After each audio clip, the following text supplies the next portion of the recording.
मित्रों नमस्कार।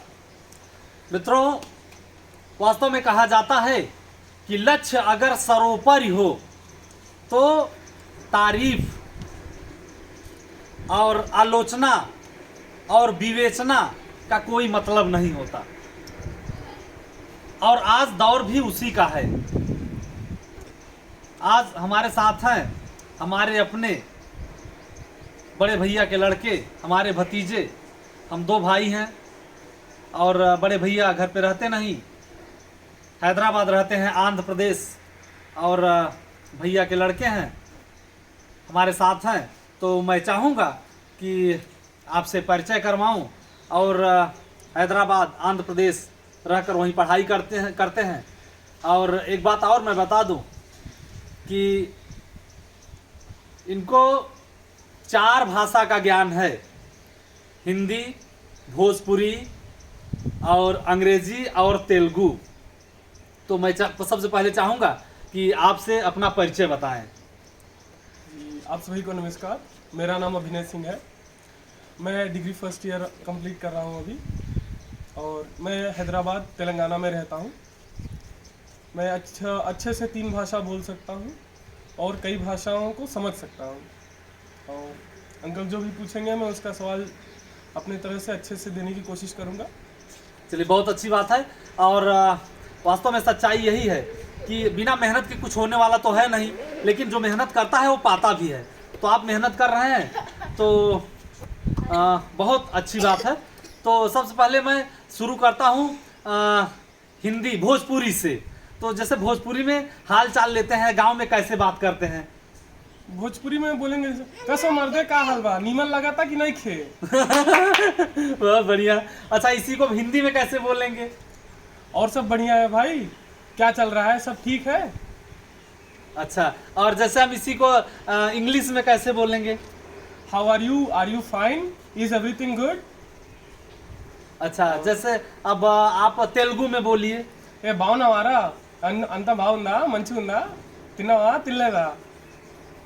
अच्छा, मैं आपसे चाहूँगा कि आप थोड़ा सा अंग्रेजी में बताएं। मैं तो अंग्रेजी बोल नहीं पाता, मेरी इंग्लिश वीक है। लेकिन मैं चाहूँगा कि जो प्रकृति दूषित हो रही है, बिगड़ता हुआ पर्यावरण, जो प्रदूषण बढ़ रहा है, इसके बारे में आप कुछ बताएं। इंग्लिश में इंग्लिश में आप बताइए। A warm welcome to all of you. Here this is Abhinay Singh, and I would like to come upon the climate change, which is currently one of the most important thing we must all look and have a glance at it. Presently, due to the warm up of Earth, the glaciers are melting at very fast speed, and our coastal areas, which India will be most affected with, from the 3 sides covered with ocean. Due to the sudden rise of water, the coastal areas where people, more than 60 million people are staying, will get problems in the upcoming future, and the government has to take up hard steps. Even upcoming a country alone cannot take. We need all the European Union, United States of America and UN Council to take over this topic. Suddenly there are certain topics which the countries have come up. As we know, Rio de Janeiro 1992 conference, where many countries came up and they made Agenda 21 global forest agenda, and also they have come up with solutions, but they are so far and taking time. India also had a sustainable development goal 2, which will come up in 2070 or 60 around, which is so far. And suddenly the increasing upcoming heat waves and all, people might, and also the global climate change, the devastations like floods, tsunamis, earthquakes, which are really occurring so fast, and are a lot of people are dying, problems are happening.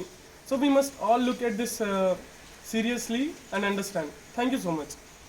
मेरी भी शुभकामनाएं बेटा, तुमको भविष्य में तुम बड़े अधिकारी बनो, ऐसी उम्मीद भी है तुमसे। तो पढ़ाई के बारे में तेलुगु में बताओ, जो पढ़ाई कर रहे हो और किसकी तैयारी कर रहे हो। మీ అందరికీ నమస్కారం. నా పేరు అభినయ్ సింగ్. చదువు గురించి చెప్పాలంటే, మేమందరం చిన్నప్పుడు చదువుతున్నప్పుడు ఏమంత పెద్ద ఆశలు ఉండవు. స్లోలీగా మన ఏజ్ పెరిగినప్పుడు మనం సైంటిస్ట్ అవ్వాలి, డాక్టర్ అవ్వాలి, ఏదో ఒక పెద్ద గవర్నమెంట్ పోస్ట్ కొట్టాలి, ఎగ్జామ్ రాయాలి, అదంతా ఉంటుంది మా నెత్తిలో ఉంటుంది. ఏమవుతుంది సడన్గా ఇప్పుడు ఈ ఏజ్లో మనకు డైవర్షన్స్ చాలా ఉంటాయి. మనం తిరిగేటప్పుడు అమ్మాయిల గురించి, బైక్ డ్రైవింగ్, అది తాగడం, తినడం, స్మోకింగ్ చేయడం, ఇవన్నీ బ్యాడ్ హ్యాబిట్స్ నుంచి మనం దూరం ఉండాలి, చూసుకుని ఉండాలి. ఆడుకోవాలి, పాడుకోవాలి, నవ్వుకుంటూ జీవితాన్ని జీవించాలి. కానీ మన మోస్ట్ ఇంపార్టెంట్ ఏంటంటే మన ఫ్యూచర్ గురించి మనం ఆలోచించాలి. ఆలోచించడానికి ఏదో ఒక ఫీల్డ్ మీద మన ఫుల్ స్ట్రెంగ్త్ ఇవ్వాలి, చదవాలి.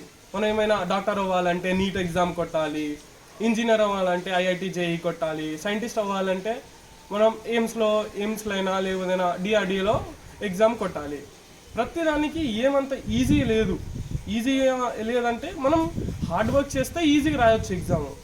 కానీ మనం ఎప్పుడు అంత హార్డ్ వర్క్ అంటే సడన్గా అంత హార్డ్ వర్క్ చేయాలంటే కష్టమవుతుంది. అందుకే మనం చిన్నప్పటి నుంచి 10th క్లాస్ నుంచే మన ఏమని అవ్వాలని అనుకుంటా ఆలోచించడం ఉంటే దాని మీద హార్డ్ వర్క్ చేసుకుంటూ ఉండాలి.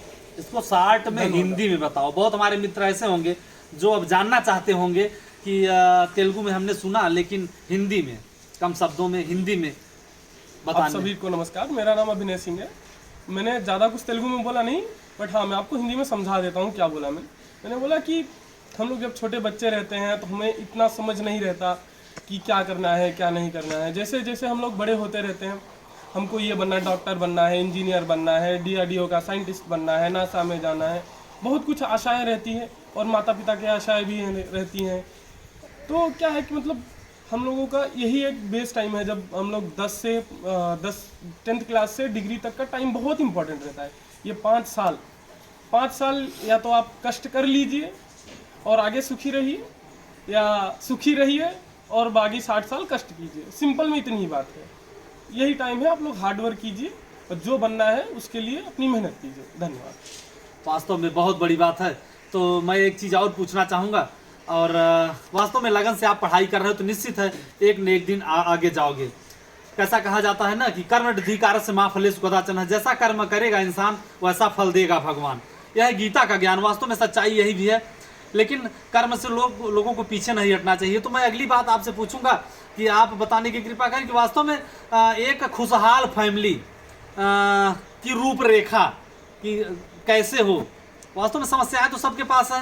किसी के पास बड़ी समस्या है, किसी के पास छोटी समस्याएं तो सबके पास है. लेकिन खुश कैसे रहें, क्योंकि आने वाले समय में जो है इस समय परिवेश चल रहा है, लोग दुखों से ग्रसित होते चले जा रहे हैं. देखिए खुशी ये मतलब जीवन हम लोगों के लिए बहुत अनमोल है. ये ज़िंदगी उपहार में मिली है. इस ज़िंदगी का जब आप पूरा मूलभूत इस्तेमाल नहीं कर सकते तो क्या फ़ायदा है जिंदा रहने का. आज ही फांसी लगा के मर जाओ, ख़त्म हो जाओ.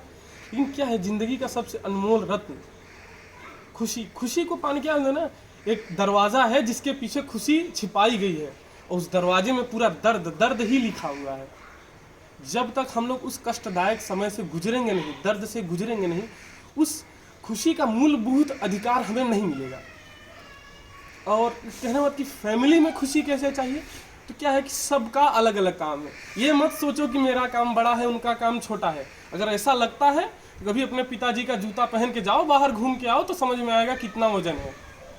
और फैमिली में सबके अलग अलग टेंशन है. जैसे मुझे पढ़ाई का टेंशन है, पिताश्री को पैसे कमाने का टेंशन है, मम्मी को हम लोगों के खाने का टेंशन है, अम्मा को दोनों बेटों का डैडी का अंकल का टेंशन है. सबको अलग अलग तरह का टेंशन. बट यही अगर हम अपनी फैमिली की बात कर रहा हूँ हम लोग, मैं, मेरा छोटा भाई अनमोल, मम्मी, डैडी, नीरज भैया भी हम लोगों के साथ में रहते हैं अभी. तो हम 6 लोग आराम से बैठते हैं, चटाई पे खाना सब रखा रहेगा और सब लोग जो आज किए हैं, जो कल करने वाले हैं, और कुछ ऐसी चीज़ें जो आज उनको अनोखी लगी या मनमोहक लगी, वो चीज़ सब लोग बैठ के बात करेंगे. और सभी पिताश्री उस पर टिप्पणी करेंगे, मम्मी उस पर अलग से टिप्पणी करेंगी. तो वही है ना कि 2 वकील मैं निहाल, 2 वकील की तरह अनमोल जज बन जाता है. अब मम्मी एक तरह की और डैडी एक तरह का. इससे बढ़िया खुशी तो मुझे और कुछ नहीं लगती. बस धन्यवाद. वास्तव में बहुत बड़ी चीज़ है. लेकिन मित्रों बात ख़त्म हो रही है तो मैं चाहूँगा आपसे, आप अंग्रेजी में जो युवा पढ़ाई कर रहे हैं उनको पढ़ाई किस तरीके से करें कि वो भविष्य में सक्सेस हों. या बताने का कष्ट करें कि वास्तव में बिना मेहनत के तो कुछ होने वाला नहीं है। See, nothing can be achievable without hard work. The best thing is to put in your mind that I have to do it, I will do it, I should do it, I can do it, and nothing else can stop you. And the only person who can stop is you. That's it. Thank you. आशा है मित्रों आपको अच्छा लगा होगा। इसी के साथ सबको जय हिंद, जय राम जी की।